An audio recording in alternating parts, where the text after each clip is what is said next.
Hi, Senator. My name is Linda Bach, and I'm a registered nurse, and probably more importantly, I'm a patient advocate. I work at the Senior Health Center, which is under Dimensions Healthcare. We've been around since 1974, started by a group of seniors, and I went through some of the Affordable Care Act, and they talk about involving and engaging and empowering the community. So that's very important to me, because the reason our health center exists today is because of the community involvement and their voices continuing. And our health center is probably one of the early models that are trying to be established under the new health care reform plans. So I want to see more community-based health centers. We've been without not charging any of our patients since '74.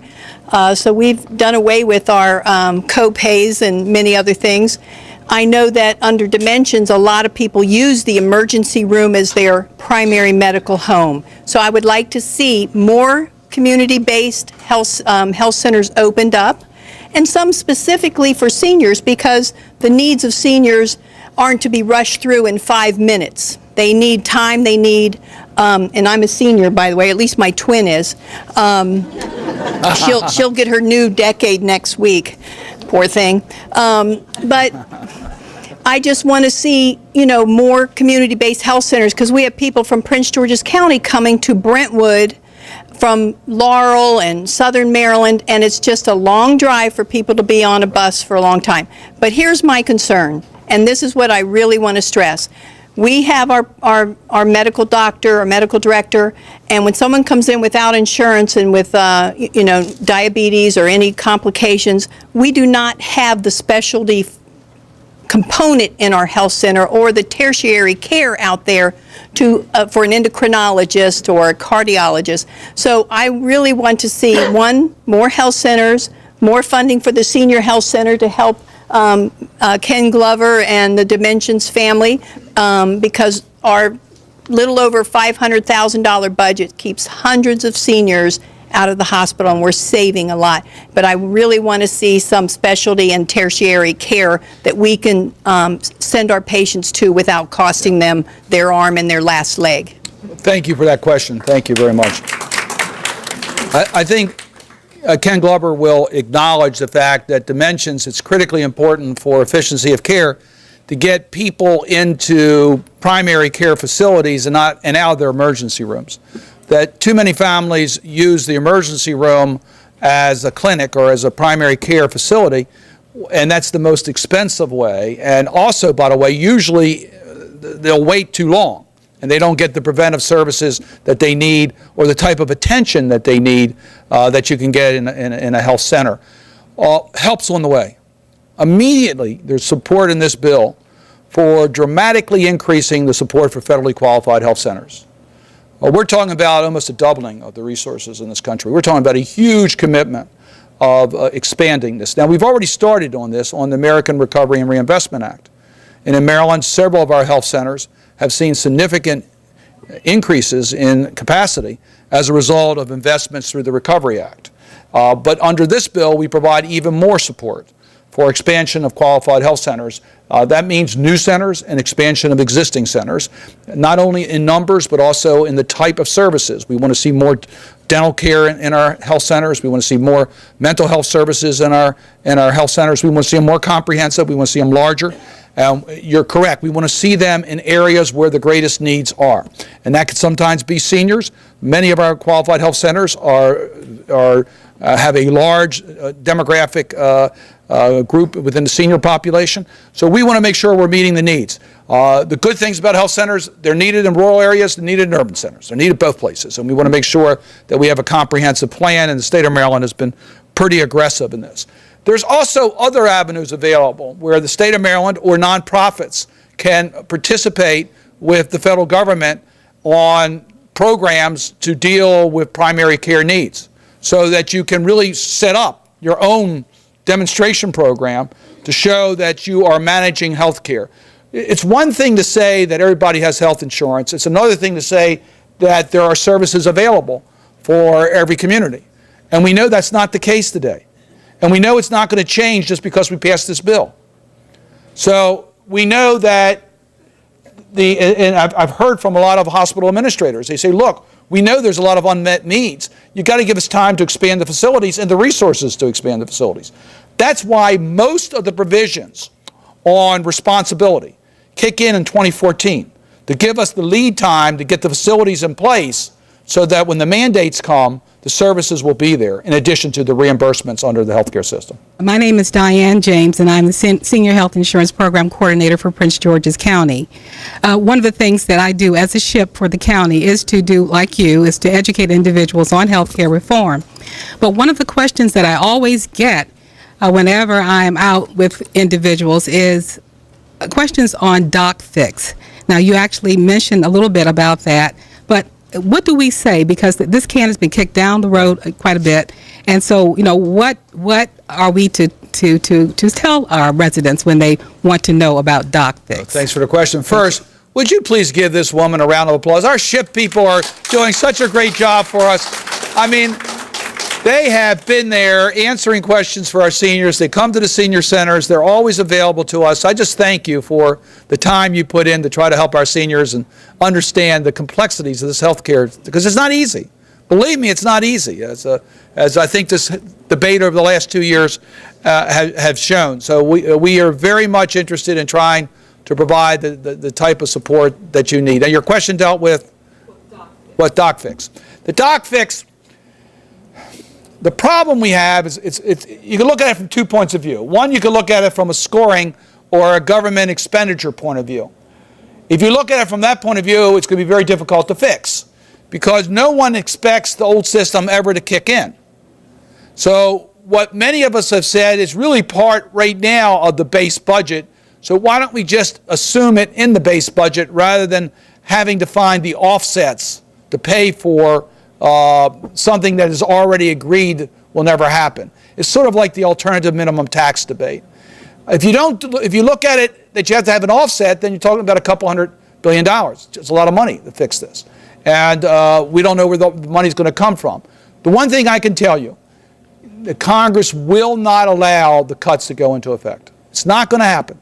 We're going to make sure that the physicians are reimbursed fairly, and it's my hope that we can find a way and avoid some of the partisan bickering in Washington, come to an agreement, and put this behind us, because it really is not right. We should fix this. For my equal time, I would actually just be in support of everything that's been done. And I think you and our team in Washington ought to be celebrated. And part of the reason is that it's changed the whole dialogue about hospital administration, particularly as it occurs here in Prince George's County. With your leadership in Washington, you have the Secretary's leadership on the administrative side. You have Jim Hubbard and Melanie Griffin on our legislative side. We really are having very different discussions. So my question is, with all of this kind of new paradigm, what would be the role that you think that we as hospitals should play that would continue the forward motion that started by this legislation and this reform? Well, Ken, thank you for your question. And let me just tell you the challenges that Dimension has had. They have operated hospitals in areas that had a large number of people that didn't have insurance. The Prince George's Hospital was located in an area where many people from the District of Columbia came into it without insurance, used the facilities, didn't pay for it, and created a huge problem. So that's why I said two things will help a great deal in hospital care in Prince George's County. One is everybody's going to be covered, which means you'll have a much broader insurance, including people in the district as well as Maryland. So who use your facility, you're going to have a much higher reimbursement rate. Secondly, we're going to build infrastructure that's going to provide the type of health centers that are needed so that the hospitals used for when's needed and not used for care that can be provided at a different facility, at a less costly facility. And then you can reimburse a fair amount for the hospital because you're not overpaying, and therefore those who really need the help don't get it. So for all those reasons, we think it's going to come together. Hospitals are critically important to our community. We know that. We know that there are incredible things that are being done every day. I've been to your prenatal facilities, and I've been to see your preemies, and I've seen that the type of care that is provided at Dimensions. It's incredible. So we want to make sure that that facility is available here in Prince George's County for the people of this county. On the other hand, we want to make sure that you have the related facilities to deal with the challenges that shouldn't be in your emergency rooms. And that's what we need to work together on. Good afternoon, Hi. Senator Cardin. My name is Dion Brown, and I'm the community manager with Humphrey Management, and I'm the community manager at Pin Oak Village, which is right down the Right. street.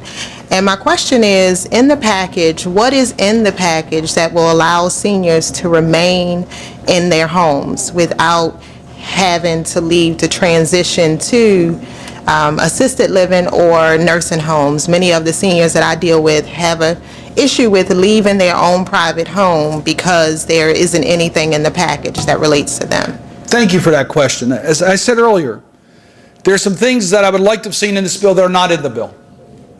This bill does not deal in any extensive way with long-term care needs. Does not.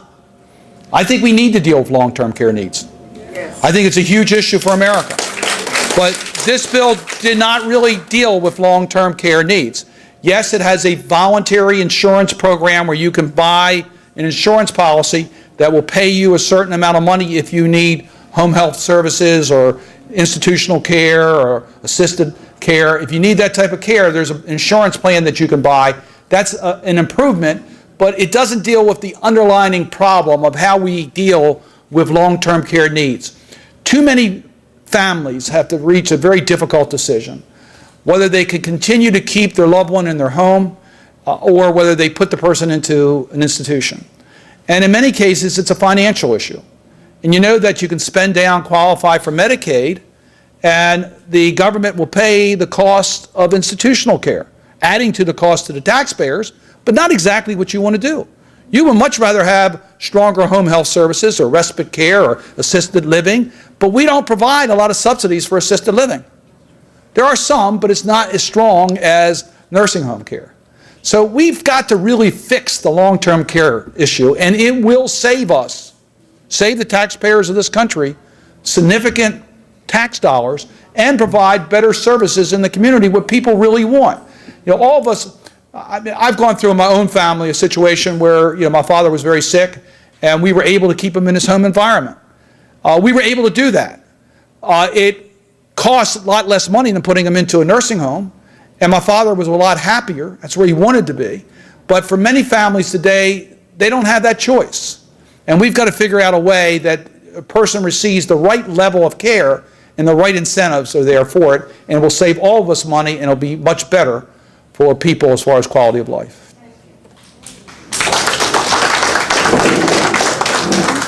Hi, I'm Paul Schutte, a very senior citizen.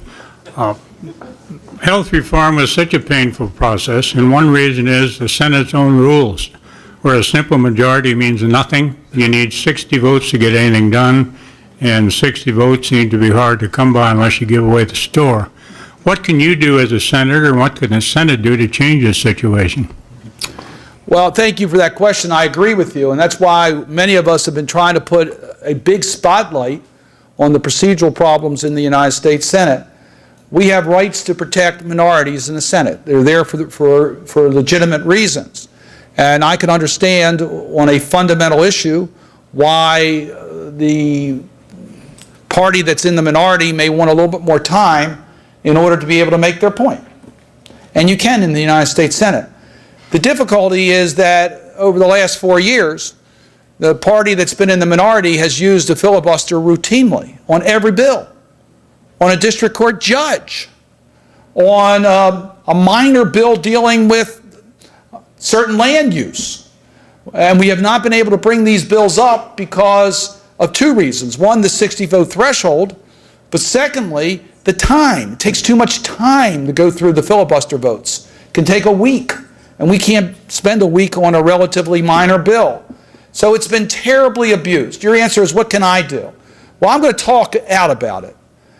The best thing to do is to change the procedures in the Senate to eliminate these abuses of the powers so that on routine issues, there are up and down votes, and that senators who try to use dilatory practices, that there's accountability on what they're doing in the United States Senate.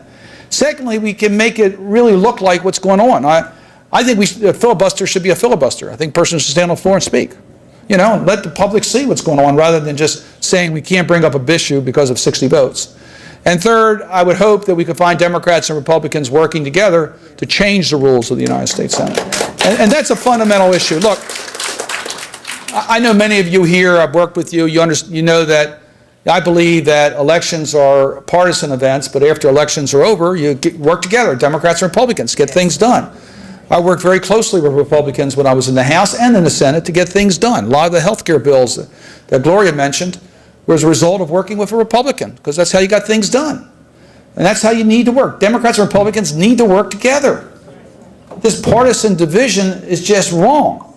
So if we could talk more to each other, I think the abuse of the filibuster is something that a lot of Republicans also agree is wrong, and we should fix it and make sure that there's accountability and do the people's work and keep the election period as short as possible. And all bets are off on elections, we understand that, but when they're over, let's come together and work together as a team. Good afternoon, Senator. My name is Lisa Ransom. I'm a resident of Bowie. My question is a simple one. Are there any provisions in the legislation that address training for healthcare workers? Thank you. Well, Lisa, first of all, thank you for your help. You've been one of the individuals who's really been very helpful to me in understanding the healthcare issues and understanding the community. The answer is yes. There's significant resources on training. We do not have enough primary care therapists, nurses, doctors, people in the community. We just don't have enough. So we got to train more. It takes time to train. So we're starting now. We put a significant investment here in the training. We put money in here to help with the training costs for those who are committed to going into underserved areas. So we have tried to deal with this in two ways. One, resources directly to increase capacity. I want to tell you, I think that the community college system is one of the most effective ways that we could expand training in the allied health fields.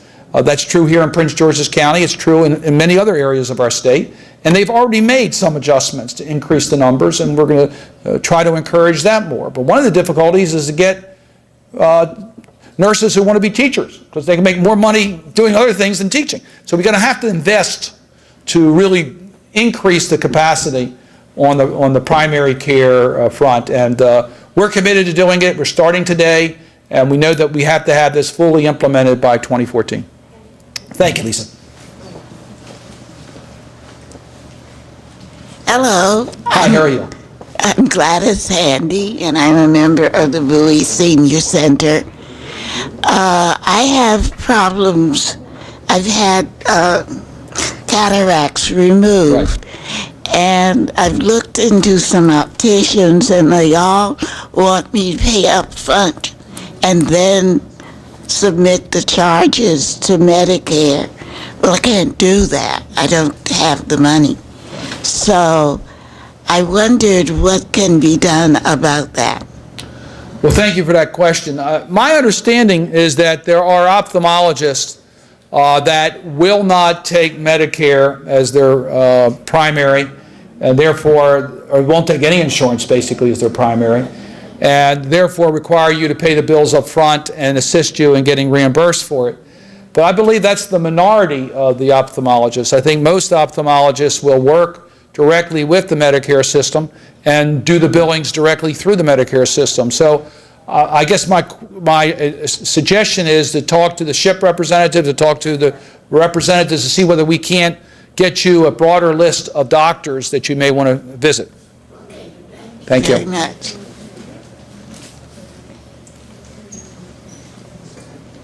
My name is Pearl Boyd, and I'm also a resident of Bowie and a resident of the center here. And my question is similar to the other lady. So many of us seniors, my neighbors, and so many of us would like to know what can be done about affordable dental work. It's so expensive.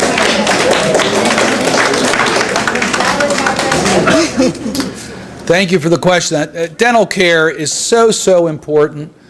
Look, again, DeMonte Driver is a continuous reminder to us in Prince George's County. Oral health care is very important for your general health care needs. It is the #1 disease among children. Tooth decay is the #1 disease. It is preventable. There's particularly for young people, there are things that can be done today that weren't available when we were young that can keep them a lot healthier. But they have to go to a dentist. They have to get the care. So we started with the young people.